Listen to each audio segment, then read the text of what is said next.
Senior সাংবাদিক মোস্তফা ফিরোজ এবং আছেন আনিস আলমগীর। স্বাগত জানাচ্ছি আপনাদের দুজনকেই। রাজ, আমি আসলে কয়েকটা বিষয় নিয়েই কথা বলবো। একটা আপডেট খবর শুনছি, কয়েক সপ্তাহের মধ্যেই ফিরবেন তারেক রহমান। আমরা দেখছি যে মব এবং তৌহিদি জনতার মব, সেই প্রসঙ্গটি নিয়ে কথা বলবো। জাতীয় পার্টির অফিসে কেন বারবার হামলা হচ্ছে, সবে কি নির্বাচন বানচালের ষড়যন্ত্রের অংশ কিনা, এবং আর একটি ঘটনাও একটু মাথায় রেখেছি কথা বলার জন্য। আদালতে বিচারকের সামনে সাংবাদিককে মারধরের ঘটনা ঘটেছে। মোটামুটি এই কয়েকটা বিষয় আলোচনায় আনবো, এবং আরও যদি প্রাসঙ্গিক বিষয় চলে আসে। আমি আনিস আলমগীর, আপনার কাছ থেকে শুরু করি যে আমরা যে রাজবাড়ির ঘটনাটি দেখলাম কদিন আগে, নুরাল পাগলার কবর থেকে লাশ তুলে সেই লাশকে হেনস্থা, মানে দেহাবশেষে লাঠি দিয়ে আঘাত করতে দেখলাম, এবং অসম্মানজনকভাবে সেটি পুড়িয়ে দেওয়া, মানে দেহাবশেষ পুড়িয়ে দেওয়া হলো। এরকম ঘটনা, মানে ইসলাম অবমাননা, ইসলাম বিদ্বেষের ঘটনায় আমরা আগেও দেখেছি আহ, হামলা সহিংসতা শিকার হতে, কিন্তু এরকম ঘটনা, নজিরবিহীন ঘটনা একটা। সেই সাথে যদি আরো একটু যোগ করে বলি যে এরকম ঘটনা মাজারে, দরবার শরীফে একের পর এক হামলা হচ্ছে, তৌহিদি জনতার নাম দিয়ে হামলা হচ্ছে। এরকম ঘটনা কেন ঘটছে আনিস আলমগীর? একটাই কারণ, কারণ এই সরকার মবকে প্রশ্রয় দিচ্ছে। মবকে নতুন নাম দিয়েছে প্রেসার গ্রুপ। তো মব কি করবে? মব তো আশকারা পাবে। কিন্তু সরকার এবং তো আবার নিন্দা জানায় এই ঘটনা। নিন্দা জানায়, ওই 32 নম্বরের ঘটনা দিয়েও তো নিন্দা জানিয়েছে, কিন্তু 32 নম্বর আক্রমণ করব, 32 নম্বর ভাঙবো, 32 নম্বরের বুলডোজার আসছে, সরকার কি কিছু করেছে? 2 দিন ধরে তো সরকার সবকিছু দেখেছে। তারপরে যখন ইন্টারন্যাশনালি এটা প্রতিবাদ হলো, তখন একটা ধরি মাছ নাচুই পানি একটা বিবৃতি দিয়েছে। তো 32 নম্বর ভাঙা দিয়ে ডক্টর ইউনূসের সরকার তার মব সংস্কৃতি শুরু করেছে, এবং তিনি তার প্রতিপক্ষের কাছে এবং জনগণের কাছেও মব সন্ত্রাসের জনক হিসাবে উনি ওনার নাম অলরেডি লিখিয়ে ফেলেছেন। এখন গতকালে যে ঘটনাটা ঘটলো, ইয়ে রাজবাড়ির যে ঘটনাটা রাজবাড়ী, আপনি উদাহরণ রাজশাহীতেও দিলেন, আর একটা ঘটনা ঘটেছে। হ্যাঁ, রাজশাহীতে আরেকটা ঘটনা ঘটেছে, একই স্টাইল। তো যখন রাজবাড়ির ঘটনাটা ঘটলো, এটা দিয়ে একেবারে পরিপূর্ণতা পেল। এটা যে একটা মব সরকার, এটা যে মবকে আহ, আপনার প্রেসার গ্রুপ নাম দিয়ে, এবং সরকার নিজেই যে মবতন্ত্রের সাথে জড়িত, বা জড়িত বলবো না, উৎসাহ দিচ্ছে, তার প্রমাণ হয়ে গেছে। এবং ডক্টর ইউনূসের ইন্টারন্যাশনাল খেতাব এখন হয়ে গেছে এটা দিয়ে, যে উনি মবের জনক বাংলাদেশে। ইন্টারন্যাশনাল পত্রিকাগুলোতে আজকে বাংলাদেশকে নিয়ে যা উঠতেছে, যে এরকম একটা দেশ যাদের ধর্মীয় সহিষ্ণুতার কি অভাব দেখেন। নিজের নিজের দেশে নিজের আরেকটা নিজ ধর্মেরই আরেকটা লোককে মারে, ওরা তো মারেই, ওরা তো কোপায়, কিন্তু এটা জি। লাশকেও কোপাচ্ছে। একটা লাশকেও তারা থাকতে দিচ্ছে না, যেটা মুসলমান ধর্মে, যেটা স্ট্রিক্টলি এটা নিষেধ আছে। লাশের অবমাননা ইসলাম ধর্মের সম্পূর্ণ নিষেধ। এখন বলা হচ্ছে যে তারা তো কবর দিতে চেয়েছিল, কবর উঁচু করেছিল, সবগুলো ঠিক আছে, আপনি প্রশাসন দিয়ে ব্যবস্থা নেন। আজকে হুম। আমি আরো আশ্চর্য হলাম আমি নিজে, যে এই সরকারের প্রোপাগান্ডা টিমের যে সদস্যগুলো, তাদেরই তাদের তারা যতদিন এই পর্যন্ত যতগুলো ঘটনা ঘটেছে সঙ্গে সঙ্গে হাজির হয়ে যায় একটা উদাহরণ নিয়ে। আজকে প্রেস সচিব, আমি দেখলাম যে একটা উদাহরণ দিলেন, যে শেখ হাসিনার আমলে এরকম একটা পীর, লুৎফর রহমান, তাকে এবং তার ছেলেকে এবং 4 জন মুরিদকে এরকম গলা কেটে নৃশংসভাবে হত্যা করেছিল। এটা কেন এখন ওনাকে বর্ণনা করতে হচ্ছে? কারণ উনি এটা দিয়ে শাক দিয়ে মাছ ঢাকার চেষ্টা, যে পীরদের অনেক পক্ষ বিপক্ষ, অনেক শক্তি আছে, পীরের একটার বিরুদ্ধে একটা লেগে আছে অনেক দিন থেকে। তো আপনারা সেগুলোর তো কোনো সমাধান করেন নাই, কারণ আপনারা ক্ষমতায় আসার পর থেকে কত হাজার, যে আমি জানি না একজ্যাক্ট সংখ্যাটা, এটা কয়েক শত হবেই, মাজার ধ্বংস করা হয়েছে। আপনারা কি কখনো এগুলো নিয়ে কথা বলেছেন? বলেন শুধু আর সহ্য করা হবে না। তো সহ্য করা হবে না, হবে নাতে এমন অবস্থায় গিয়েছেন যে লাশকে পর্যন্ত সহ্য করছে না। লাশকে পর্যন্ত মেরে ফেলছে। ইসলামের জি, দৃষ্টিতে তো এটা তো আপনি হারামই বলছেন আইনুল আলমগীর বাংলাদেশের যে ব্যবস্থা ইতিহাসে। নেয়ার যে কথা বলছে সরকার, ব্যবস্থা নেয়ার যে কথা বলছে, এই ঘটনাটিও 32 নম্বরের ঘটনাটি যেন আপনি বলছিলেন যে আগে থেকেই হামলা করা হবে, বুলডোজার নিয়ে যাওয়া হচ্ছে, এরকম বলা হচ্ছে, এই ঘটনাটিও কিন্তু পূর্ব ঘোষিত বিক্ষোভ ছিল, আগে থেকেই প্রশাসনকেও জানানো আমি ছিল। সেটাই তো বললাম, এরকম হ্যাঁ, এবং ন্যক্কারজনক তারপরে ঘটনা এবং ইসলামের তারপরের ইতিহাসে দিকেও আমি আছে একটু কিনা জানতে চাই জানি না, আপনার কাছে। বাংলাদেশের ইতিহাসেও তো এই ধরনের ঘটনা ঘটে নাই। এবং 32 নাম্বার দিয়ে যেটা শুরু হয়েছে, যেটাকে অনেকে উস্কিয়ে দিয়েছে, যেটা নিয়ে অনেকে আত্মতৃপ্তি বোধ করেছে, যারা 32 নাম্বারের ঘটনা দিয়ে আত্মতৃপ্তি বোধ করেছে তারা এখন উপলব্ধি করছে এই মব যে কত ডেঞ্জারাস, এবং এই মব যে ডক্টর ইউনূসের 2 ফোঁটা যদি কোনো অবদান থাকে, সেটাকেও, ওনার তো কোনো অবদান এখানে দেখাই যাচ্ছে না, কিন্তু তার সমর্থকরা মনে করে যে হুম। হাজার হাজার অবদান উনি ভরে ফেলছেন। এই অবদানে উনি যদি বিদায় নেওয়ার পর দেখা যাবে যে উনার নিজের কিছু কয়েক কোটি টাকা, এই জনগণের টাকা মওকুফ, নিজের কিছু ব্যবসা বাণিজ্যে ঠিকঠাক করা, নিজের লোকদেরকে চাকরি বাকরি দেওয়া, নিজের লোকদেরকে বিদেশ থেকে এনে এখানে উপদেষ্টা বানানো ছাড়া ওনার আর কোনো অর্জন কেউ পাবে না। কিন্তু যেটুকু জি। অর্জন আছে, যেটা চোখে দেখছে, সেটাও উনি নিজ হাতে ধ্বংস করে দিয়েছেন এই মব সংস্কৃতি দিয়ে। আমি জি। বহুবার বলেছি ওনার উদ্দেশ্যে, অন্তত 5 বার আমি এই কথা বলেছি, মব, মিলিটারি এবং মোল্লা, এই তিনটা যদি ডক্টর ইউনূস নিয়ন্ত্রণ করতে না পারেন, উনার পক্ষে সম্ভব না এই দেশ চালানো। উনি এই দেশে কথায় কথায় শেখ হাসিনাকে উদাহরণ দেন। শেখ হাসিনাকে হটানোর জন্য আমরা নিজেরাও কথা বলেছি জুলাইতে। উনি শেখ হাসিনা যে স্টাইলের রাষ্ট্র চালাচ্ছিল, বিনা ভোটের রাজত্ব চালাচ্ছিল, এগুলো কোনো সভ্য মানুষ কেউ সমর্থন করতে পারে না। কিন্তু আজকে মানুষ আফসোস করছে যে অন্তত শেখ হাসিনার আমলে তো মানুষ হাঁটতে পারছিল, মানুষ তো জানছিল যে তার প্রতিপক্ষকে, তারা তো এটা এটা তো দেখেছিল যে আমার উপর কি আক্রমণ করবে। বোম খুনের কয়েকটা উদাহরণ, যেটা স্টেট স্টেট রান ফাংশন, সেই কয়টা বাদ দিলে যারা সাধারণ মানুষ তো অন্তত নিঃশ্বাস নিতে পেরেছিল। আজকে তো সে পরিস্থিতি নাই। আজকে ডক্টর ইউনূসকে যারা সমর্থন করে তারাও তার বিরুদ্ধে বলছে যে এই লোকটা আমাদেরকে এই মপতন্ত্রের দ্বারা আমাদের যত অর্জন সেটা শেষ করে দিয়েছে। জি। এখন আনিস আরো আলমগীর, আপনাকে হাস্যকর, আমি একটা ধন্যবাদ। লাইনে আপনি শেষ খুব করে শক্ত, দিচ্ছি। শক্ত আমি বা আপনাকে কড়া একটা কিছু লাইনে কথা শেষ করে বলেছেন। দিচ্ছি, একটা লাইনে শেষ করে দিচ্ছি। সবচেয়ে শেষ হাস্যকর করুন। যে ব্যাপারটা, সেটা হচ্ছে এই মপতন্ত্রের জনক, যেগুলো আপনার শহর প্যারিস এবং অন্যান্য শহরে বসে বসে এই নির্দেশনা দিত, এই মবের জনকগুলো আবার এখন বলতেছে যে মবের জন্যই নাকি ডক্টর ইউনূসের ব্যর্থতা হয়ে গেছে। ডক্টর ইউনূস তার অর্জন, উনি একটা ব্যর্থ সরকার, ওই ব্যর্থতা যে মবের কারণে হয়েছে সেটাও ওরা দেখতেছে। এর থেকে মানে হাস্যকর আর কোন স্টেটমেন্ট আমি আর দেখি না। জি, আনিস আলমগীর, আপনাকে ধন্যবাদ। খুব মানে বেশ কড়া সমালোচনা আপনি করলেন। এবং এইরকম কড়া সমালোচনা করার জন্য কি কোনো রকম পরিণতির আশঙ্কা করেন কিনা, আমি পরবর্তীতে আসি এই প্রসঙ্গটা, কারণ এই প্রসঙ্গটাও একটা আলোচনার বিষয়। আমি মোস্তফা ফিরোজ আপনার কাছ থেকেও এই প্রসঙ্গটা তো শুনতে চাইবই।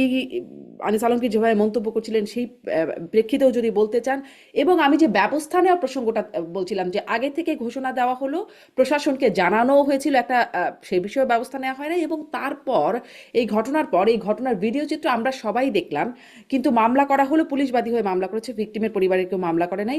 3 থেকে 3,500 জনকে অজ্ঞাত আসামি করে মামলা করা হয়েছে, মানে ভিডিওতে যাদের দেখা যাচ্ছে কারো নাম উল্লেখ করা নাই, এতজন অজ্ঞাত আসামি। এটা আসলে কেমন বার্তা দেয়? ব্যবস্থা নেওয়ার বার্তা দেয়?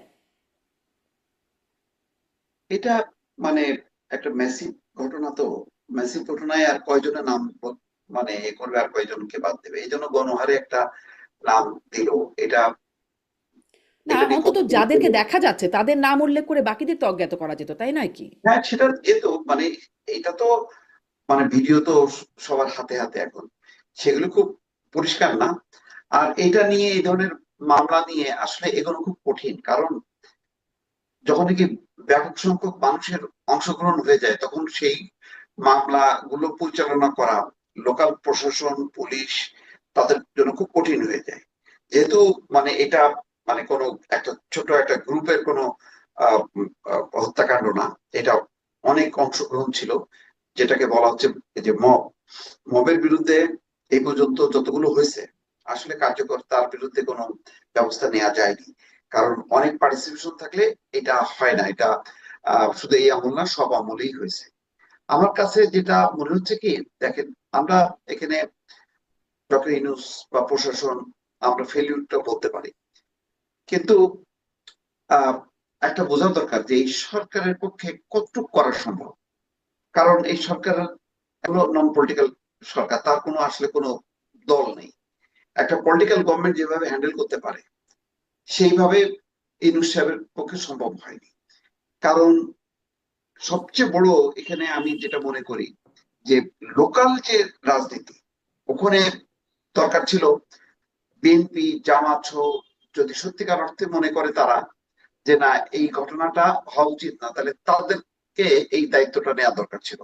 পুলিশ প্রশাসন তো পরে, তারা আইন শৃঙ্খলা বাহিনীর একটা সুনির্দিষ্ট সংখ্যা আছে, তো তারা ওই সংখ্যাটা দিয়ে সম্ভব না, যেহেতু মানুষের একটা পার্টিসিপেশন হয়ে গেছে, ওই মানুষের মধ্যে বিএনপি আছে, জামাত আছে, অন্যান্য। কিন্তু ওই যে সবচেয়ে বড় যেটা আনিস আলমগীর যেটা বলছে, একটা বড় ঘাটতি হয়ে গেছে এখানে। ঘাটতিটা হচ্ছে আওয়ামী লীগের ঘাটতি। এই আওয়ামী লীগ যদি আজকে গণতান্ত্রিক ধারায় রাজনীতি করতো, তাহলে আজকে এই মব, এই উগ্রতা ঠেকানোর ক্ষেত্রে সবচেয়ে নেতৃত্ব দিতে পারতো আওয়ামী লীগ। কিন্তু আওয়ামী লীগ তো নিজেই এমন একটা শক্তিতে রূপান্তর হয়েছে, এটা হচ্ছে এক ধরনের উগ্র শক্তি, আর ওইটা হয়ে গেছে একটা ফ্যাসিস্ট শক্তি। যার ফলে এখন ফ্যাসিস্ট শক্তি চলে গেছে, কিন্তু উগ্র শক্তি এসে আমাদের গাড়ির উপর বসবাস করতেছে। এখন তাদেরকে প্রতিরোধ করার ক্ষেত্রে নীতিগত অবস্থানের দিক দিয়ে এখন কেবলমাত্র আমরা হাতে দেখি মানে এটি কেন, মানে আওয়ামী লীগই কি একমাত্র উগ্র শক্তিকে মোকাবেলা করতে একমাত্র পারে? না, একমাত্র না, একাধিক হ্যাঁ। মাত্র, একাধিক মাত্র। আমি বলছি অন্যতম একটা ভূমিকা ছিল তার অতীতের, মানে 15 বছর আগের ভূমিকাটা যদি আমরা স্মরণ করি, তার একটা লিবারেল ডেমোক্রেসি তো একটা রাজনীতি আছে, যেখানে তারা এই উগ্রতাকে প্রশ্রয় দেবে না।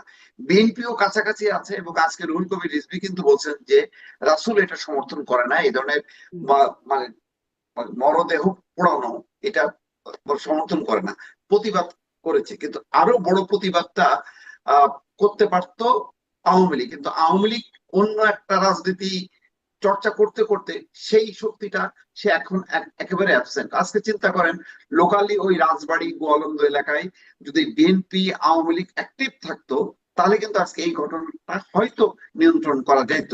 সব ক্ষেত্রে মানে তারা পারবে এই রাজনৈতিক শক্তি, তাও না, তারাও অনেক ক্ষেত্রে অসহায় হয়ে পড়ে, তারপরে একটা ভরসা করতে পারতো। একটা এখন ভরসার আপনি জায়গা ছিল। কার উপর কিন্তু ভরসা করবেন? মুস্তাফিরুজ, আপনি আপনি কি এটি দেখেন লক্ষ্য করেছেন এনসিপির যে বিবৃতি, সেখানে তারা বলছে যে বাংলাদেশ জাতীয়তাবাদী দল ও বাংলাদেশ জামায়াতে ইসলামের স্থানীয় নেতা এবং স্থানীয় আলেম সমাজের সমন্বয়ে উক্ত ঈমান আকিদা রক্ষা কমিটি গঠিত হয়েছে। মানে যারা হামলা করছে আর কি নুরাল পাগলার মাজারে, তারা হচ্ছে সেই রক্ষা ঈমান আকিদা রক্ষা কমিটি হচ্ছে স্থানীয় বিএনপি এবং জামাতের লোক, মানে হ্যাঁ, তারাই আসলে হামলা করছে। মানে আমি তো বললাম তো যে লোকাল পর্যায়ে যেই মানে রাজনীতির কর্মীদের যে চিন্তা চেতনা, তাদের যে দর্শনটা ওইরকমই, হয়তো কেন্দ্রীয় ভাবে আওয়ামী লীগ মানে বিএনপি সেটা বিরোধিতা করছে, কিন্তু লোকাল রাজনীতিটা তো ওই ধর্মান্ধতার মধ্যেই আছে। সেখান থেকে তো এটা সম্ভব হয়নি। ফলে আজকে এই যে গণতান্ত্রিক রাজনীতির যে কত বড় অভাব, তার শক্তি গুলো না থাকার কারণে আজকে এই মব গুলো, এই উগ্রবাদিতা আমরা নানা জায়গায় দেখছি। ওই যে কয়েকদিন আগে দেখলাম দিনাজপুরে, দেখলাম আনন্দ রিসোর্টে হামলা, সেখানে দরগা শরীফ পড়েছিল। এবং ওই দিন কিন্তু গতকালকে শুধু রাজবাড়িতে না, রাজশাহীতেও কিন্তু একটা মাজার হ্যাঁ। ভাঙচুর করা হয়েছে, আগুন দেওয়া হয়েছে। কিন্তু তো এইগুলি ঘটছে, এবং আরো আনিস আলমগীরের তথ্য অনুযায়ী, এবং আমিও নিজেও জানি, প্রচুর মাজার এবং দরগা শরীফ এইভাবে একের পর এক হামলা হয়েছে। কিন্তু লোকাল পর্যায়ে একটা গণতান্ত্রিক রাজনৈতিক শক্তি যদি মানে থাকতো আজকে, তাহলে এটা প্রতিরোধ করতে পারতো। কিন্তু ওই যে বললাম যে আপনি গণতান্ত্রিক শক্তি যখন ফ্যাসিস্ট শক্তি হয়, ওইটা যখন চলে যায়, তখন ওই ধর্মীয় উগ্র শক্তি তখন উগ্রবাদ সামনে জায়গা চলে পায়। আসে, এবং আপনি এবং তার মুস্তাফিজ আরো একটা ফলাফল কথা আমরা বলছিলেন। ভোগ করছি। কিন্তু এটা অনেক আগে থেকেই বলা হচ্ছিল যে এই হ্যাঁ, যে গণতান্ত্রিক রাজনৈতিক চর্চাটা বাদ দিল মানে আওয়ামী লীগ, তার ফলে কিন্তু অভ্যুদয় ঘটবে কিন্তু এই উগ্রবাদী শক্তি। স্পষ্ট। আজকে সেই উগ্রবাদী শক্তির সামনে আমরা পড়লাম আর কি, খুব আরেকটু দুঃখজনক। ছোট্ট করে আপনি বলছিলেন যে এই সরকারের সক্ষমতার জায়গাটাই বা কতটুকু, সরকারের আসলে কোনো রাজনৈতিক ফোর্স নাই। আসলে কি সরকারের সক্ষমতার অভাব, নাকি আনিস আলমগীর যেটি বলছিলেন যে এই সরকার তাদেরকে প্রশ্রয় দিচ্ছে এবং সরকারের মানে তিনি মব সরকার বলছেন, আসলে ব্যাপারটা কি সরকারের শুধুই সক্ষমতা বা লিমিটেশন যাকে আমরা বলি সেটি, নাকি আমি আমি আগ্রহ, এত শক্তভাবে সদিচ্ছা আমি বা শক্তভাবে প্রশ্রয়? হ্যাঁ। বলতে চাই না, আমি এত শক্তভাবে বলতে চাই না। ডক্টর ইউনূস কি চাইলেও কি পারবে? পারবে না। তার উইং চান গুলি কিনা এটি হচ্ছে প্রশ্ন। না, চান, অবশ্যই চান। কারণ আচ্ছা। আমি মনে করি ডক্টর ইউনূস একটা তার আন্তর্জাতিক একটা ইমেজ আছে, সেই ইমেজটা কিন্তু ওই মিজানুর রহমান আজহারিন না। মানে মধ্যপ্রাচ্য ভিত্তিক না, ইউরোপ আমেরিকা ভিত্তিক পশ্চিমা দেশগুলো। তো সেই দেশগুলোর একটা আন্তর্জাতিক নীতি, আহ, তার একটা সংস্কৃতি আছে। ডক্টর ইউনূস কিন্তু ওই সংস্কৃতি কে রিপ্রেজেন্ট করেন, কিন্তু ওই যে তিনি পারছেন না। এখন না আমি পারলাম না বলে তার মানে আমি এইটা করছি, বিষয়টা তো তা না। আমি চাচ্ছি না কিন্তু হয়ে যাচ্ছে। ওই যে মানে রাজনৈতিক সরকার না থাকলে যা হয়, এই জন্য আমি অনেকবার বলেছি যে এই ধরনের ইন্টারিম গভর্নমেন্ট, তত্ত্বাবধায়ক হুম, সরকার, তাদের একটা 2 মাস 3 মাসের বেশি থাকা উচিত না। জি, আপনি লম্বা সময় থাকবেন, আপনি আপনার স্পষ্ট। ক্ষমতা, আপনার নিয়ন্ত্রণটা আপনি লুজ করবেন। সেইটা অনেক ঘটছে। ধন্যবাদ, অনেক ধন্যবাদ জনাব মোস্তফা ফিরোজ। ওই আমি আরো একটি মবের দিকে যাব। জাতীয় পার্টির অফিসেও বারবার হামলা হচ্ছে, এরকম মানে ঘটনা যে ঘটে আসলো তারপরেও হামলা হয়েই যাচ্ছে। আমি সেটা নিয়ে একটু আসবো, তবে আনিস আলমকে ছোট্ট করে ওই জায়গায় মোস্তফা ফিরোজ যেটি বলছেন যে তার সক্ষমতার ঘাটতি, ডক্টর ইউনূস সরকার চাইলেও আসলে পারবেন না, কারণ তার সেই ঘাটতি আসলে তিনি দেখাচ্ছেন। এই প্রসঙ্গে একটু একদম ছোট্ট করে 1-2 লাইনে যদি মন্তব্য করেন। না, মোস্তাফিরুজ যেটা বলছেন সেটার সাথে আমি একমত না। কারণ উনি চাইলে পারেন। যেমন উনি বলছেন যে আহ, মামলা কার বিরুদ্ধে দেবে, মানে এতগুলো লোক আছে, কিভাবে হয়? তো যারা কমিটি করেছিল তাদেরকে দেন, যারা মারছে তাদেরকে দেন। আপনি 5 জন তো দিতে পারেন, 10 জন তো দিতে পারেন, কমিটি তো আছে আপনার হাতে। কমিটি কি পুলিশের হাতে নাই? ওই এনসিপি যদি দাবি করে থাকে, যথার্থ দাবি করেছে এটা, জামাত এবং ইয়ের আহ, জাতীয়তাবাদী দলের আহ, লোকেরা আছে, বা ওদের এনসিপিরও যদি কেউ থেকে থাকে, ধরেন তাদেরকে। কমিটিতে যারা আছে তাদেরকে কে এই ক্ষমতা দিয়েছে যে মরা লাশ তুলে তাকে পুড়িয়ে দেওয়ার? যেটা জঘন্যতম কাজ, যেটা পৃথিবীর বুকে বাংলাদেশকে মাটিতে মিশিয়ে দিয়েছে। ধর্ম, শুধু বাংলাদেশকে না, ধর্মকে মাটিতে মিশিয়ে দিয়েছে। এমন একটা জঘন্য কাজ বাংলাদেশের ইতিহাসে ঘটে নাই। তো এরকম ঘটনা যখন জন্ম হচ্ছে এই সরকারের আমলে, সেই সরকারের তৎপরতা যদি হয়ে থাকে যে বেনামি বেনামি এটা মামলা, তাহলে তো বোঝাই যায় সরকারের এখানে ইন্ধন আছে। ইন্ধন না কিন্তু বলবো ধরলে যদি শব্দটা, আবার থানায় সরকারের হামলা হয়, মানে থানায়ও তো অবহেলা হামলার আছে। ঘটনা ঘটে। হ্যাঁ, মানে যেভাবে হাজার হাজার মানুষের একটা মব দেখা যাচ্ছে, ধরলে যদি আবার থানায় হামলা হয় সেই আশঙ্কাও তো একটা মানে অভিজ্ঞতা আছে। তো তার মানে হচ্ছে যে আপনি যদি থানায় হামলা হয়, আপনি ধরলেই হয়, আপনি আসেন কেন রে ভাই? আপনি যান না, আপনি চলে যান না, জাতিকে একটু উদ্ধার করে চলে যান। আপনি যখন এটা করতে পারেন না, আপনি কথা বলে সাংবাদিক ধরেন, সাংবাদিকদেরকে ইয়ে বানাইতে পারেন, টেরোরিস্ট বানাতে পারেন। আপনি যারা টেরোরিস্ট যেগুলো দেখতেছেন সেগুলোকে আপনি চোখে দেখেন না, তাহলে তার কিছু না। আপনি নিজে বলতেছেন, কথা বলতেছেন কিভাবে? কথা এভাবে বলতেছি, যে কথা বলার স্বাধীনতা কোথায় গেছে তো আপনি দেখছেন। যে পান্নাকে যেভাবে ধরে নিয়ে গেল, বা ওইখানে যে আরো লতিফ সিদ্দিকীকে যেভাবে ধরে নিয়ে গেল, কার্জনকে যেভাবে ধরে নিয়ে গেল, এটা কি কোনো সভ্য সমাজের মধ্যে পড়ে? হুম। আপনি একটা অনুষ্ঠানে আমন্ত্রিত হয়ে গেছেন, আপনি বক্তৃতা দিবেন, তুমি আয়োজকদের ধরো রে ভাই, আয়োজকরা কি করছে না করছে তাদের সম্পর্কে তথ্য নাও। আমি একজন অতিথি, আমাকে দাওয়াত দিয়ে নিয়ে গেছে ওরা, আমাকে তুমি নিয়ে যাচ্ছ তুলে, এবং আমাকে প্রটেকশনের নামে সন্ত্রাসের মামলা দিয়ে দিচ্ছ। এটা তো হইতে পারে না। এটা তো বাক স্বাধীনতা না। এটা এটা আরো আরো মজার ব্যাপার হচ্ছে, যারা এগুলো করছে তাদের তুমি কিছুই করছো না, এবং আমার পক্ষে যে উকিল দাঁড়াচ্ছে, আমার পক্ষে যে সাংবাদিকরা কভার করতে যাচ্ছে, তাদেরকেও আদালতে পিটাচ্ছ। এই যেই আদালত তোমাকে সসম্মানে এন্ট্রি দিছিল তোমার মামলা পরিচালনা করার জন্য। তো তাহলে কি দাঁড়াচ্ছে? দাঁড়াচ্ছে এই যে প্রতিহিংসা, প্রতিহিংসা এবং মব রাজত্ব। এটা বাড়তি আর কিছু হচ্ছে না। আমরা যে স্বপ্ন নিয়ে 24-এর গণ অভ্যুত্থান দেখেছিলাম, যে যে অভ্যুত্থান নিয়ে আমাদের সন্তানেরা রাস্তায় নেমেছিল, রক্ত দিয়েছিল, সেটাকে তো বৃথা করে দিয়েছে ডক্টর ইউনূস, আর কেউ না। জি, এই যে সাংবাদিককে আদালতে পেটাচ্ছে সেটা নিয়ে আসবো, কিন্তু আপনি বলছিলেন সেই ঘটনাটি মানে এত ঘটনা ঘটছে আলোচনার বাইরে চলে যায় একটু কয়েকদিন পুরনো হয়ে গেলেই। এই হুম, সাংবাদিক, আইনের শিক্ষক, সাবেক মন্ত্রী, তাদেরকে যেভাবে ধরে নিয়ে যাওয়া হলো সন্ত্রাস হুম, বিরোধী আইনে, আপনারই একটা বক্তব্যে শুনছিলাম যে আপনিও সেই অনুষ্ঠানে আমন্ত্রিত ছিলেন আনিস আলমগীর, আপনি সেখানে যান নাই, কেন যান নাই? হুম। আমি যাই নাই, আমার একটা প্রিন্সিপাল আছে। আমার প্রিন্সিপালটা হচ্ছে যে, প্রথমত আমি কোনো রাজনৈতিক দল কিংবা অ্যাক্টিভিস্টদের কোনো অনুষ্ঠানে যাই না।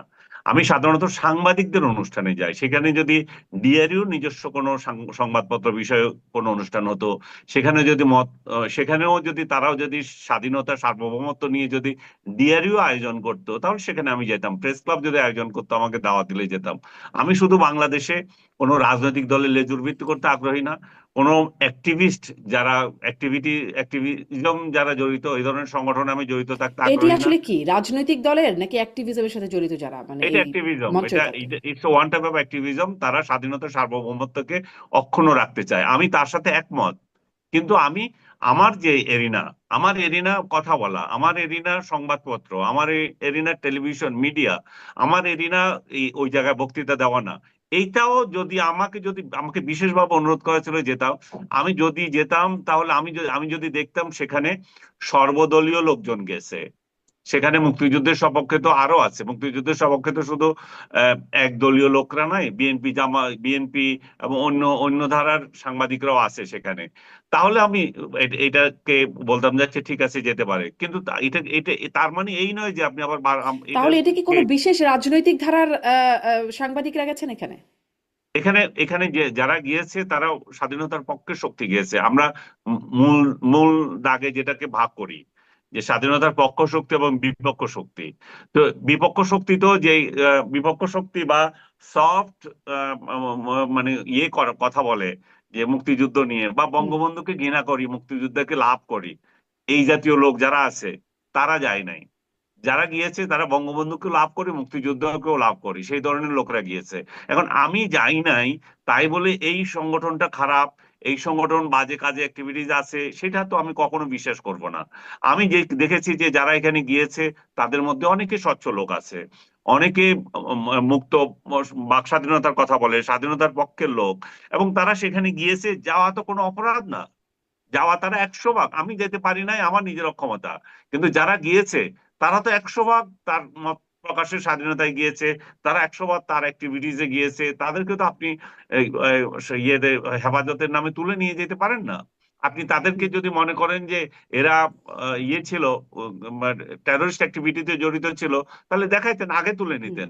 আপনি তো উল্টা, যারা টেররিস্ট ছিল, যারা আপনি চোখে দেখতেছেন, যারা মত সন্ত্রাসী, যারা ট্যাক্স সন্ত্রাসী, আপনি তাদেরকে কিছু বলেন নাই, তাদের জি রাজনৈতিক পরিচয় আপনি জানেন। জি, স্পষ্ট আপনার অবস্থান। এই যে এখানে আমি আসলে আরেকটু অন্য দিক থেকে কথা বলতে চাচ্ছিলাম, কিন্তু যেহেতু এই প্রসঙ্গটা এসেই গেল, এটা নিয়ে কথা বলে শেষ করি। মোস্তফা ফিরোজ, যে যারা টেরোরিস্ট অ্যাক্টিভিস্টে জড়িত তাদের বিরুদ্ধে না, বরং যারা আসলে কথা বলতে গিয়েছিল বা যারা হামলার শিকার, মবের শিকার হলো, তাদেরকে নিয়ে যাওয়া হলো।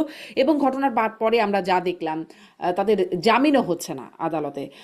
একটু আমার আর একটা অনুষ্ঠানে মাসুদ কামাল সেদিন বলছিলেন, সাংবাদিক মাসুদ কামাল, যে তিনি এজাহারটি পড়েছেন, যদি আমি নিজে পড়িনি। সেখানে বলা হচ্ছে যে লতিফ সিদ্দিকী কি কি বলেছেন, অথচ লতিফ সিদ্দিকী তখন মাইকও হাতে নেন নাই কথা বলবার জন্য, কিন্তু এজাহারে তার মনের কথা অন্তর্যামী পুলিশ লিখে ফেলেছে যে তিনি কি কি বলছেন। এরকম ঘটনায় তাকে ধরে নিয়ে যাওয়া হলো। এর কোনো জবাবদিহিতা চাইবার কোনো জায়গা নাই।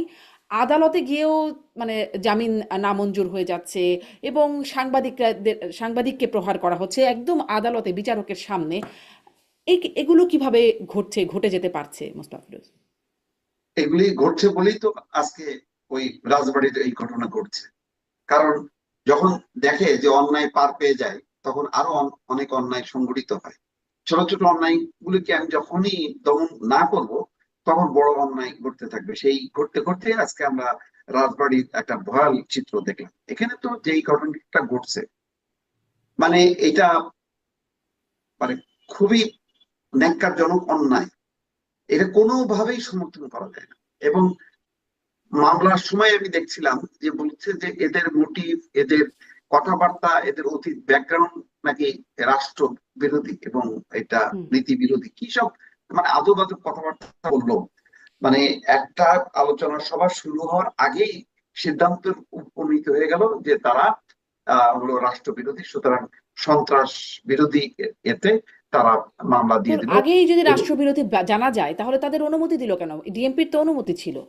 অনুমতি ছিল, সেটাই বলছি যে এটার কোনো ব্যাখ্যা নেই, এটার কোনো বিশ্লেষণ নেই। এবং আমি বঙ্গবন্ধুর পক্ষে বলি বিপক্ষে বলি, এটা তো তাহলে তো মানে আগে কি হতো? আগে তো এই কাজগুলোই হতো। তাহলে পার্থক্যটা কোথায়? তারা একটা কথা বলতে পারবে না, তারা তো একটা রাজনৈতিক দলের ব্যানারে কি আসছে নাই। বলছে যে এটা বয়ান তৈরি করার চেষ্টা করতেছে। তা আমি আগের থেকেই বয়ান তৈরি করা, তাহলে আমি এখন যে কথা বলতেছি আমি বয়ান তৈরি করার চেষ্টা করতেছি, তাহলে আমার গলা টিপে ধরো। এগুলো আর কোনো বয়ান তৈরি কথা করার না, চেষ্টা করলে এগুলো হলো সমস্যা কি? এক ধরনের আর একটা ফ্যাসিজমের বিদায় নেওয়ার পরে ভিন্ন দর্শনের একটা ফ্যাসিজম প্রতিষ্ঠা করার নানা রকম উপকরণগুলো কিন্তু সংগঠিত হচ্ছে। যেমন দেখেন, আপনি শাহবাগে প্রতিবাদ কর্মসূচি করলেন, তারপরে সন্ধ্যার সময় যে জাতীয় পার্টির অফিসে আগুন দেওয়া হলো, এটা কোন ধরনের? তাহলে প্রতিবাদের রাজনৈতিক প্রতিবাদটা হবে, আবার আমি নিজে হাতে সেটা বিচার করে আমি আগুন ধরায় দেবো? এটা হয় কোনোদিন? এই ঘটনাগুলি তো ওই যে সবগুলো ওভারলুক করা হচ্ছে, সবগুলোকে প্রশ্রয় দেওয়া হচ্ছে। নূরের ব্যাপারে যতটা সিরিয়াস, জাতীয় পার্টির এখানে বারবার কারা আগুন দিচ্ছে সেইগুলিকে সিসি ক্যামেরা ফুটেজে মানে ধরা যাচ্ছে না? আমরা চোর ডাকাত ধরতে পারতেছি ওই ফুটেজ গুলি বিশ্লেষণ করে।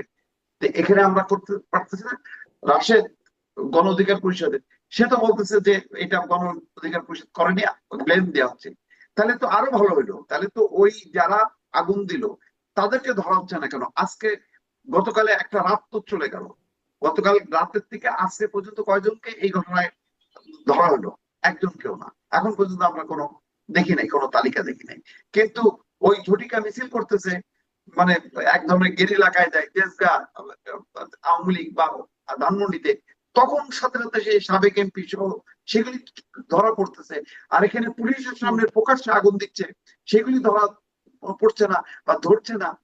এইগুলো মানে ডক্টর মোহাম্মদ ইউনূস তার নিজের ঘরে আসলে আগুন দিচ্ছে, এগুলো বুঝতেছে না যে দিন শেষে তিনি যে পশ্চিমা সংস্কৃতি জগৎকে রিপ্রেজেন্ট করেন, আফটার ওনার দায়িত্ব শেষ অথবা দায়িত্বের মধ্যে যখন নাকি উনি বাইরে প্রেসকে ফেস করবেন, তখন এই প্রশ্নগুলো কিভাবে তীর হয়ে তার ওখানে মানে বিদ্ধ করবে। উনি তো লোকাল প্রেসকে মোকাবেলা করেন না, পরে দেখা যাবে যে ইন্টারন্যাশনাল প্রেসকে উনি মোকাবেলা করতে পারতেছেন না।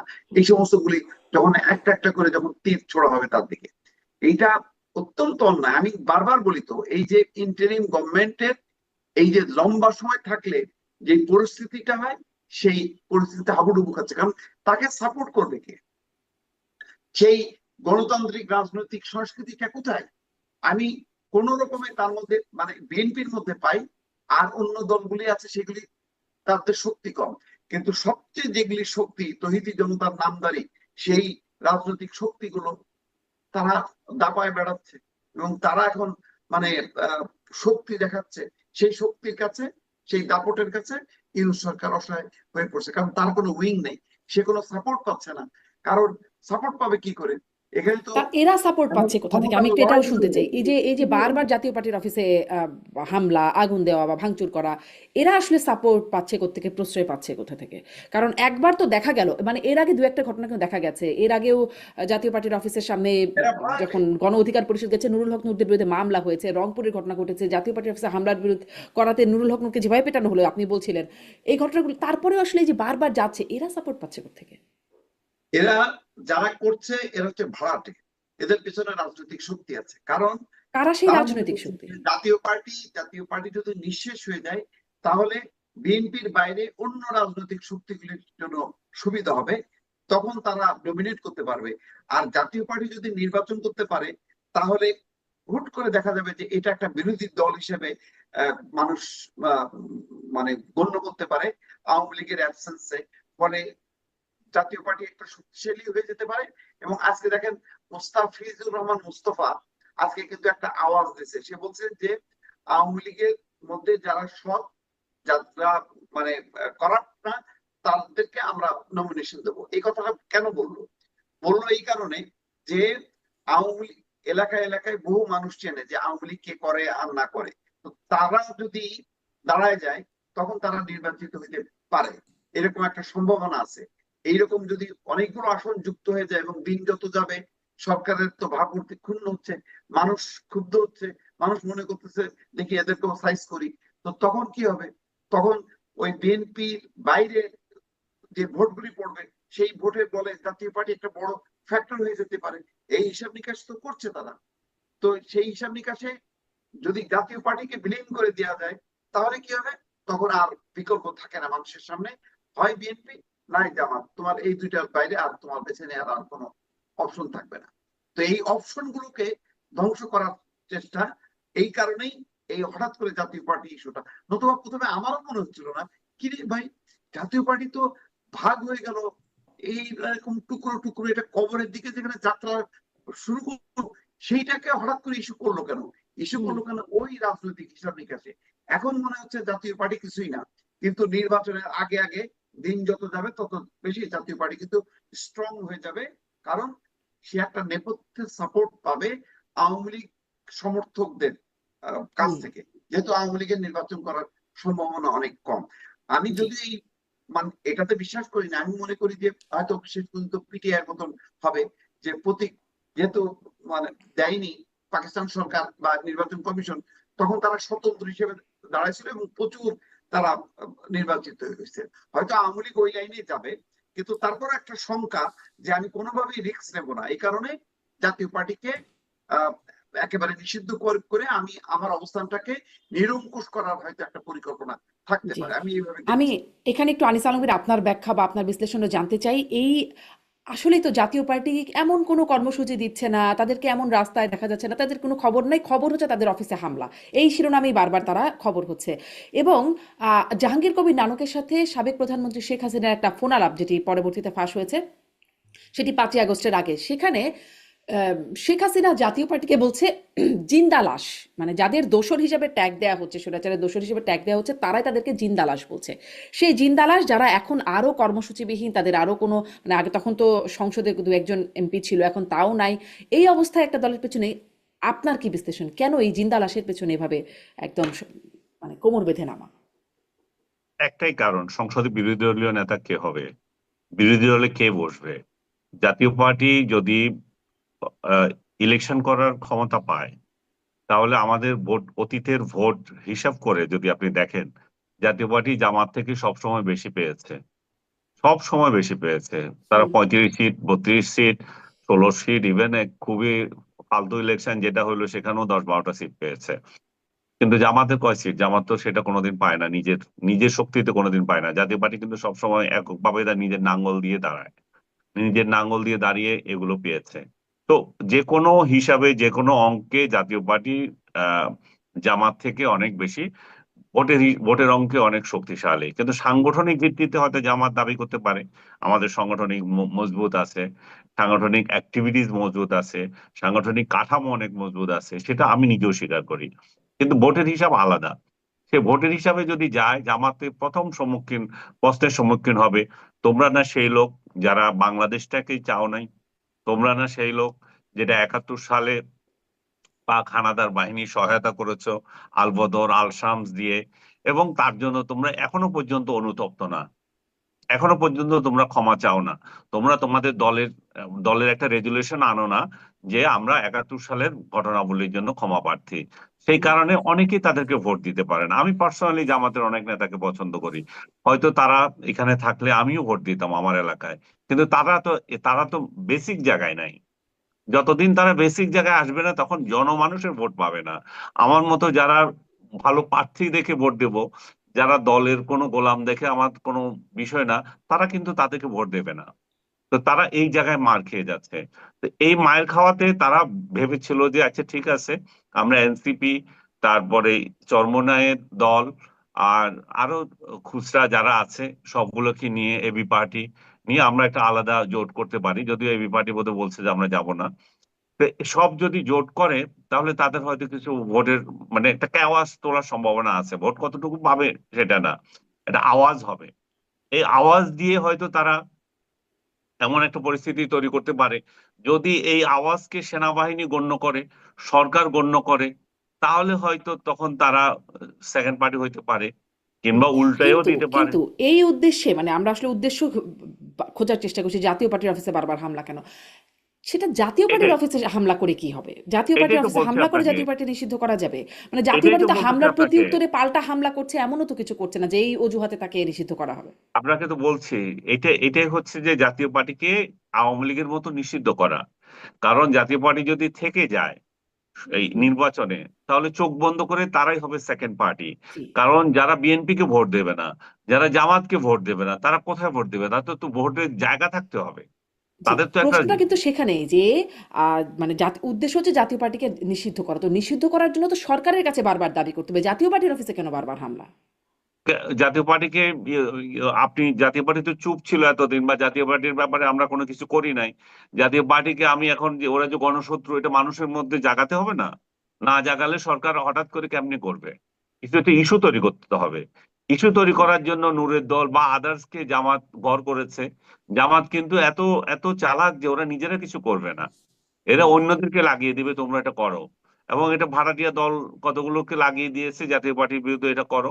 এবং তাদের আরেকটা ক্ষোভ আছে, যেটা বিএনপির উপরও ক্ষোভ থাকতে পারে, যে আমরা এত দিন আন্দোলন করলাম, এই গণ অভ্যুত্থানে আমরা যথেষ্ট একটা ভালো ভূমিকা নিলাম, তো আমরা তোমাদের সাথে আশা করেছিলাম যে তোমরা যখন সরকারে যাবে আমরা বিরোধী দলে বসবো।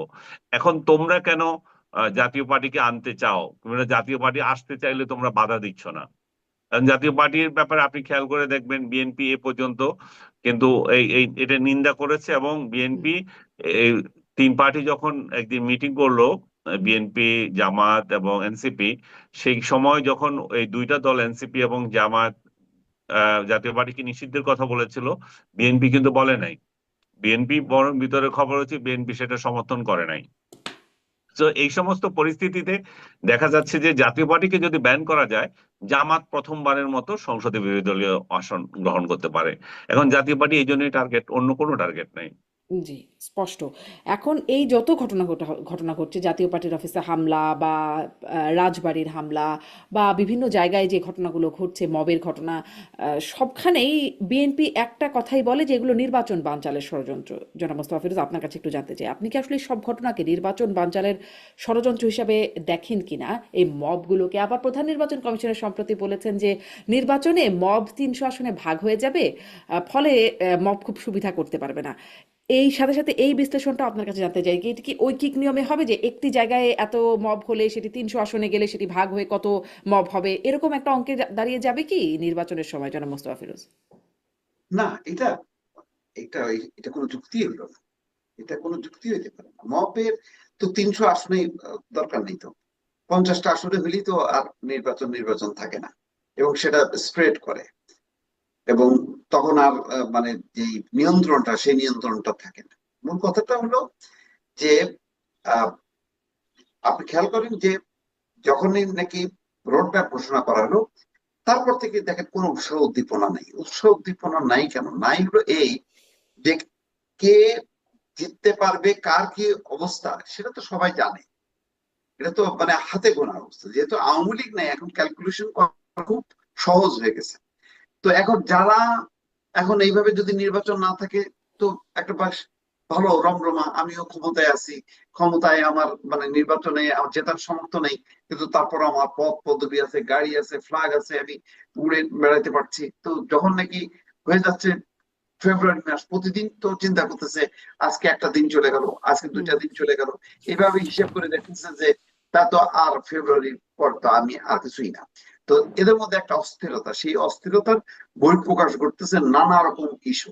আপনি দেখেন, নিশ্চিত থাকেন, জাতীয় পার্টি যদি ব্যান করে, তখন বলবে যে আচ্ছা ইনুস ইয়ে বাকি আছে না, ইনু বাকি আছে, ওটা ব্যান করো। আচ্ছা ওটার পরে তারপরে মেননটা ব্যান করো, তারপরে গণ আজাদি লীগ ব্যান করো, তারপরে ওই যে তরিকত ফেডারেশন আছে না, ওটা ব্যান করো। এই চলতে থাকবে, এইগুলির কোনো শেষ নেই। এবং একই সঙ্গে ওই যে দেখেন, আজকে এত বড় ঘটনার পর আমরা নিন্দা করছি, পৈশাচিক ঘটনা বলতেছি, কয়টা রাজনৈতিক দল আজকে বিবৃতি দিল? এটা তো প্রতিবাদটা তারা হবে, এটা তো গণমাধ্যমের সংবাদকর্মী হিসাবে আমাদের দায়িত্বের চেয়ে তাদের দায়িত্বের জায়গাটা অনেক বেশি। তারা প্রতিবাদ করবে, আমরা তাদের ওই প্রতিবাদটাকে তুলে ধরবো। কিন্তু ঘটনাক্রমে আজকে আমাদেরকে প্রতিবাদ করতে হচ্ছে, তারা কিন্তু চুপ আছে।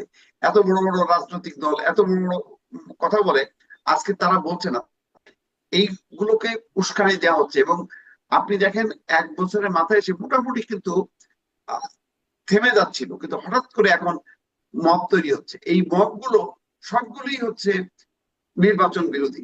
এদের নির্বাচন নিয়ে কোনো ইয়ে নেই। এদের হচ্ছে এক ধরনের আরেকটা স্বৈরতন্ত্রের একটা উদ্ভব। তারা আরেকটা বিপ্লব চায়, যে বিপ্লবের মধ্য দিয়ে তারা একটা ভিন্ন ধরনের শাসন কাঠামোর মধ্যে যাইতে চায়, যেখানে নির্বাচন থাকবে না, সেখানে শুধুই মাত্র একটা মানে ওই যে লাস্ট যে নির্বাচনটা ধরছে আমি দাবি, ওই আমি দাবি নির্বাচন করার পায় তারা। কারণ আপনি জাতীয় পার্টিকেও আপনি অ্যালাউ করবেন না 14 দলকে নিষিদ্ধ করতে বলতেছেন, তাহলে নির্বাচন কে কে করবে? বিএনপি, জামাত, এনসিপি। তো বিএনপি, জামাত, এনসিপি এই তিনটা দলই তো হাসিনা বিরোধী আন্দোলন করছে। তো এদের মধ্যে আবার কিসের নির্বাচন হয়? এটা তো সব এক শক্তি। মানে এটা তো কোনো নির্বাচনই হবে না যখন নাকি 14 দল থাকবে না, জাতীয় পার্টি থাকবে না, আওয়ামী লীগ থাকবে না। তখন যে নির্বাচন, তখন আমরা এটাকে বলবো যে এটা প্রকৃত নির্বাচন? তখন তো আমরা আবার বলবো যে এটা তো দ্বাদশের পরে আবার ত্রয়োদশ জাতীয় সংসদের যে নির্বাচনটা হলো, এটা হচ্ছে আমি ডামি, কারণ বিএনপি কিন্তু জামাতের নির্বাচন। মোস্তফা ফিরোজ, এখানে একটা বিষয় যে আগে তো সবসময় দেখতাম এই ইনক্লুসিভ নির্বাচন, অংশগ্রহণমূলক নির্বাচনের ব্যাপারে যুক্তরাষ্ট্র খুব, মানে বহির্বিশ্বের প্রেশারের মধ্যে যুক্তরাষ্ট্র খুব চাপ দিত। এখন তাদের আর এই ইনক্লুসিভ শব্দটা তাদের ডিকশনারি থেকে একরকম উধাও হয়ে গেল। বরং জাতিসংঘ বলছে ইনক্লুসিভ মানে, মানে শেখ হাসিনা যে ব্যাখ্যাটা দিতেন যে ইনক্লুসিভ মানে আসলে রাজনৈতিক দলগুলো না, জনগণ অংশগ্রহণ করলে সেটা ইনক্লুসিভ হয়ে যায়। শেখ হাসিনা এমন একটা ব্যাখ্যা দিতেন, এখন এই ব্যাখ্যাটা দিচ্ছে জাতিসংঘ। এরকম মানে উল্টে গেল কেন? না, উল্টে যায়নি। আমার ধারণা যে সময় আছে, এটা তারা বলবে, অবশ্যই বলবে। আমি আমি বিশ্বাস করি। আরেকটা হইতে পারে যে এটা এখন বিশ্বব্যাপী, যে আমেরিকায় তো এটা লিড করে, আমেরিকার ডোনাল্ড ট্রাম্প আসার কারণে তারা তো অলরেডি সব রাষ্ট্রদূতদেরকে বলছে যে তোমরা লোকাল নির্বাচন নিয়ে কোনো কথা বলবা না, নির্বাচন কথা বলবা না। নির্বাচন নিয়ে যদি কথা বলতে হয়, আমরা মার্কিন পররাষ্ট্র দপ্তর থেকে যখন বলবো তখন তোমরা বলবো। ফলে এই জিনিসটা এখন মানে সংকুচিত হয়ে গেছে। এখন ওই যেভাবে পিটার ডি হাস যেভাবে দৌড়ঝাঁপ করতো, বলতো আহ, তাদের পররাষ্ট্র দপ্তর যেভাবে বলতো, এখন কিন্তু বলছে না। কিন্তু আমার ধারণা যে বলবে যখন নাকি নির্বাচনের বিষয়টা একটু ঘনীভূত হবে, তখন কিন্তু ইনক্লুসিভ নির্বাচনের কথা বলবে, এবং বলবে না যে এটা আমার মনে হয় না। ফলে আরো তখন আর বলে কি হবে যদি দলগুলো নিষিদ্ধ হয়ে যায় বা স্থগিত হয়ে যায়? এই অবস্থা যদি দাঁড়িয়েই যায় তখন মানে ওই নির্বাচনের ঠিক আগে আগে বলে আসলে লাভ কি হবে? এখনই তো নির্বাচনের জন্য গোছানোর সময়, তাই নয় কি?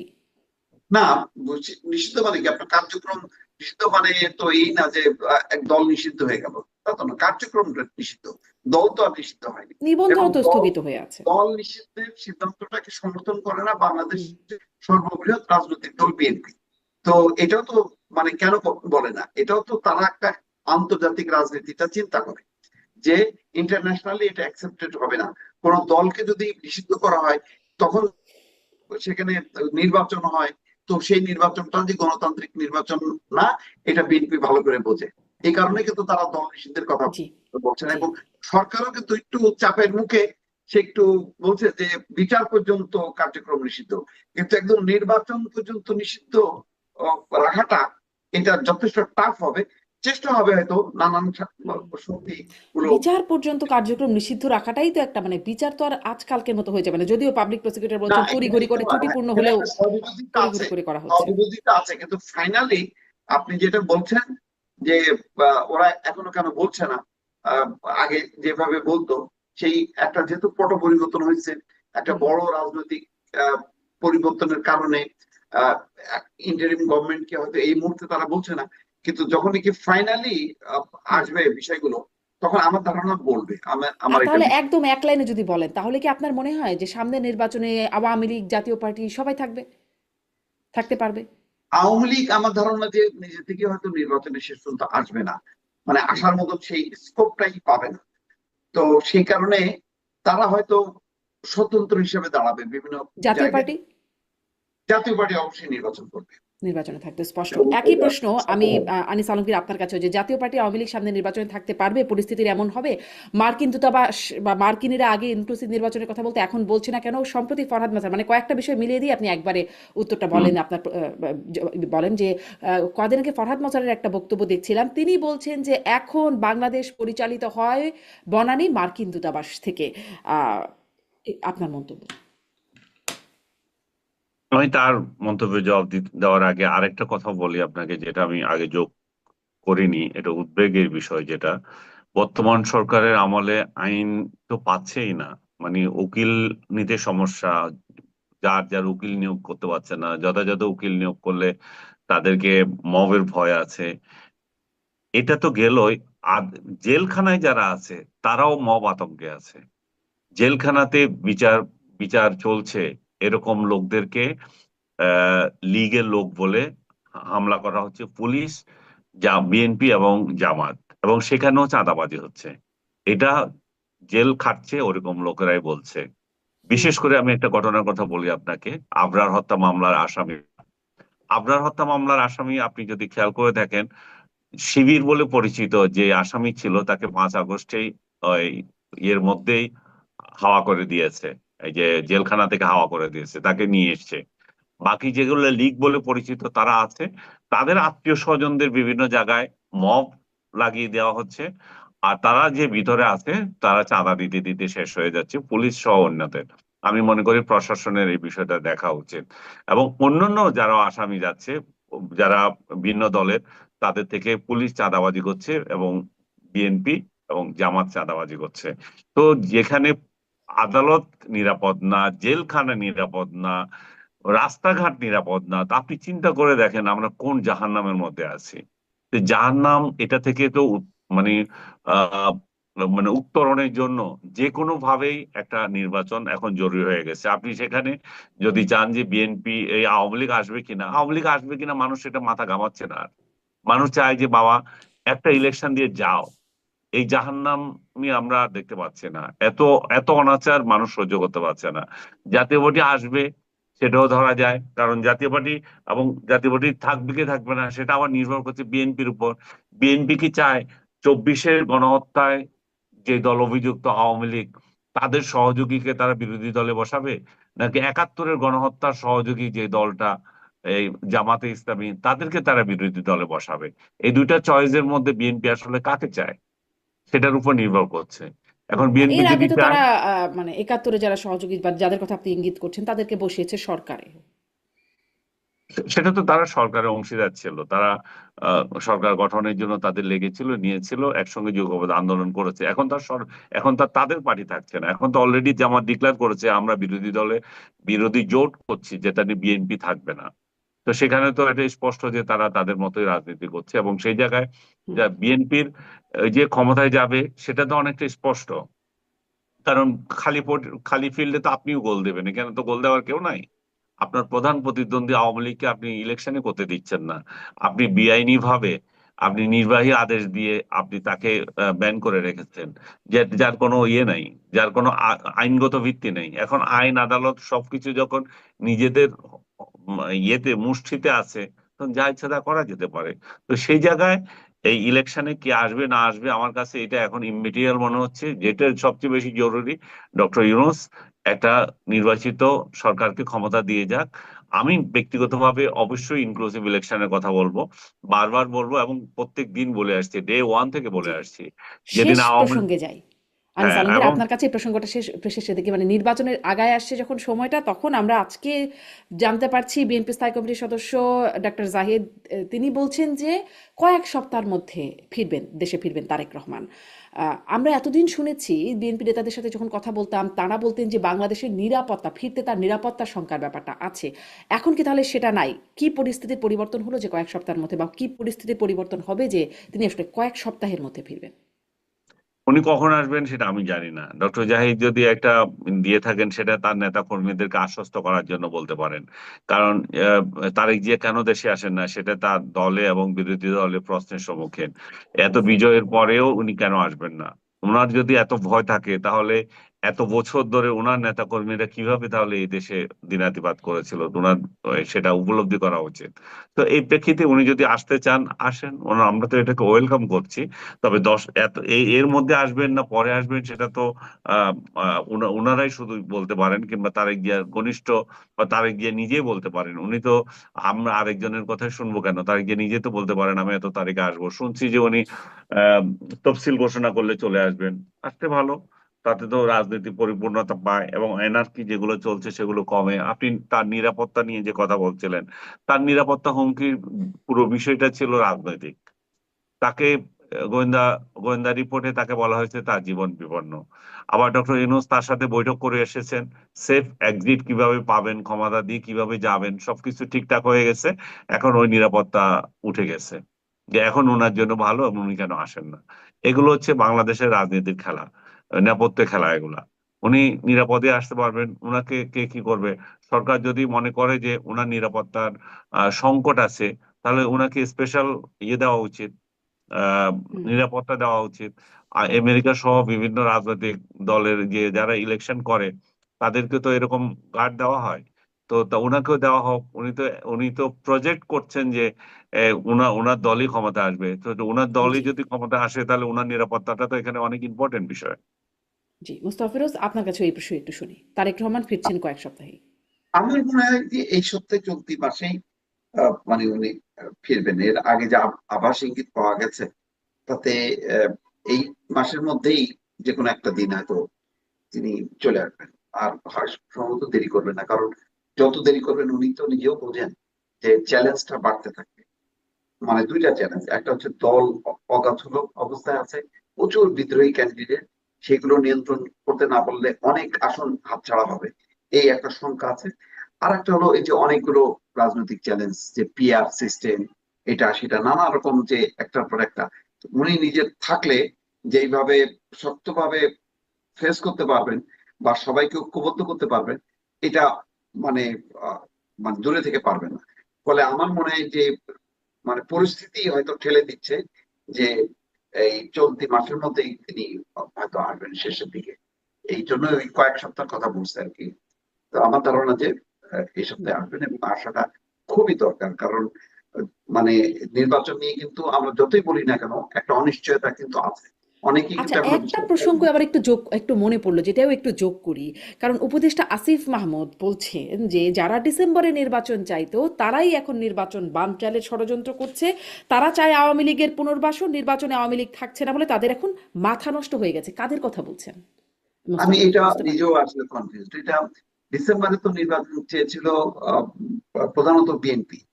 তো বিএনপি চায় না মানে কেন? বিএনপি তো সে নেগোসিয়েশন করে তারা তো একটা আহ, যে ঐক্যবদ্ধ ভাবে তারা লন্ডনে সেটা নেগোসিয়েশন করি তো বললো ফেব্রুয়ারি মাসে মেনে নিল। তো আর কে? মানে না, জামাত তিনটা ডেট দিছে: হুম। ডিসেম্বর, জুলাই এবং জুন। তো আপনারা এটা কি আপনারা জামাতের ভুল কথা কিনা? বুঝছেন। হ্যাঁ, আপনারা আনিস। ভুল আনিস জায়গা আলমকে যুক্ত করতেছেন। আপনারা জি ভুল বলেন। জায়গায় গেছেন। সে সেনাবাহিনীর প্রধানকে মিন করছে। সেনাপ্রধান বলেছে ডিসেম্বরের মধ্যে ইলেকশন হবে। এখন সে মনে করছে যে এই গন্ডগোলগুলো যে লাগছে, সেনাবাহিনী এখানে নিষ্ক্রিয় রয়ে গেছে, এখানে তৃতীয় শক্তি আসবে, নির্বাচন তখন আবার পেছাবে। এবং কেয়ারটেকার গভর্নমেন্টে যে কথাটা আসছে, কেয়ারটেকার গভর্নমেন্ট যদি সত্যিকার অর্থে আদালত থেকে পাশ হয়ে যায়, তখন তো এই সরকারের লেজিটিমেসি নিয়ে প্রশ্ন আসবে। তাহলে কেয়ারটেকার গভর্নমেন্ট যদি সাংবিধানিক হয়ে যায়, তখন কেয়ারটেকার গভর্নমেন্টের অধীনে তো নির্বাচন হবে। ওই নির্বাচন হলে হুম। তখন তারা কখন ইলেকশন দেবে, তখনও তো তাদের টাইম ফ্রেম অনুযায়ী ইলেকশন হবে। এই সমস্ত কথাবার্তা বলছে, ওইসব গুলোকে মিন করে, তার বিএনপি হুম। কে মিন তার করছে মানে না। সেনাবাহিনী বা সেনা প্রধান নির্বাচন বানচালের ষড়যন্ত্র করছেন বলে তিনি দাবি করছেন বলে আপনি মনে করেন? আভাস দিচ্ছে। কারণ ওই যে কেয়ারটেকার গভর্নমেন্টের কথা উঠছে, আইন শৃঙ্খলা পরিস্থিতির কথা উঠছে, এই জন্যই। কারণ ডেডলাইন একটা ব্যক্তি স্পষ্ট করে বলেছে, সেটা হচ্ছে সেনাপ্রধান, যে ডিসেম্বরের মধ্যে আমি নির্বাচন চাই এবং আমি আমার সেনা সদস্যদেরকে ব্যারাকে নিয়ে যেতে চাই। এখানে অন্য কোনো ব্যক্তির কোনো বিষয় না। আর বিএনপি তো প্রশ্নই আসে না যে বিএনপি নির্বাচন পেছাবে, এটা তো পাগলও বিশ্বাস করবে না। জি, একদম শেষ মন্তব্য মুস্তাফিরোজ। আহ, আমি আমি আসলে একটু কনফিউজ আর কি। সেনা প্রধানকে এটা হইতেও পারে, কারণ এই এরকম ধরনের তারা নানা রকম মানে আভাস ইঙ্গিত দিচ্ছে। কেন জাতীয় পার্টি ইস্যুটা আসলো, হুম। সবগুলি কেমন জানি একটা ধোঁয়াশা তৈরি করা হচ্ছে। এই ধোঁয়াশাটা তো হওয়ার কথা না। সরকারের মধ্যে আর একটা সরকার, তারাই বলতেছে যে এই দায়টা সরকারকে নিতে হবে, নুনের উপর। এটা অদ্ভুত কথা।